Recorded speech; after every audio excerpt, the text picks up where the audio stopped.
Friends, today எபிசோட்ல காவேரி வந்து நிவின் கிட்ட பேசுறாங்க. நீ யமுனாவை மேரேஜ் பண்ணிக்கோ அப்படின்னு சொல்லிட்டு. நீ என்ன பேசுறேன்னு தெரியுதா, உனக்கு அசிங்கமா இல்லை எப்படி சொல்றதுக்குன்னு சொல்லிட்டு நிவின் கேட்குறாரு. காவேரி சொல்றாங்க, எனக்கு பேசுறதுக்கு அசிங்கமாக தான் இருக்கு.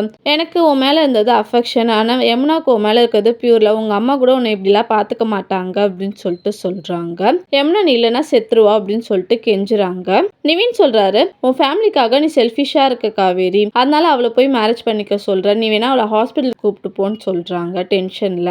காவேரி சொல்றாங்க, யமுனா இப்படி இருக்கிறதுக்கு காரணமும் நீயும் தான் அப்படின்னு சொல்லிட்டு சொல்றாங்க. ஓ, என்ன கார்னர் பண்றியா அப்படின்னு சொல்லிட்டு நிவின் சொல்றாரு. காவேரி வந்து நிவின் கிட்ட சொல்றாங்க, நாளைக்கு போரூர் பொன்னியம்மன் கோயிலுக்கு வந்து நாங்க யமுனாவை கூப்பிட்டு வரேன் அப்படின்னு சொல்லிட்டு அந்த பிளேஸ்ல இருந்து போயிடுறாங்க. நிவினுக்கு வந்து என்ன பண்றதுன்னே தெரியல. விஜய் காவேரி யமுனாவை காட்டுறாங்க. விஜய் வந்து சொல்றாரு, உங்க அக்கா ட்ரெஸ் எடுக்க போறேன்னு சொன்னேன், இதோ வந்துருவேன்னு சொன்னா, பார்த்தா 2 ஹவர் அங்க இருந்திருக்கா அப்படின்னு சொல்லிட்டு சொல்றாங்க. யமுனா வந்து சிரிக்கிறாங்க. இப்ப நம்ம வீட்டுக்கு போனா எங்க அம்மா என்ன சொல்லுவாங்கன்னு தெரியல, எங்க அம்மா கண்டுபிடிச்சிருவாங்க அப்படின்னு சொல்லிட்டு சொல்றாங்க. யமுனாவும் பயப்படுறாங்க. விஜய் வந்து அவங்க ஃபார்ம் ஹவுஸ்க்கு கூப்பிட்டு வராரு. யாராவது இந்த சிச்சுவேஷன்ல போய் உங்க வீட்டுக்கு கூப்பிட்டு போவாங்களா, ஃபார்ம் ஹவுஸ்க்கு வாங்க அப்படின்னு சொல்லிட்டு கூப்பிடுறாரு. யமுனாவும் காவேரியும் ஹாப்பியா ஃபீல் பண்றாங்க. தேங்க்யூ.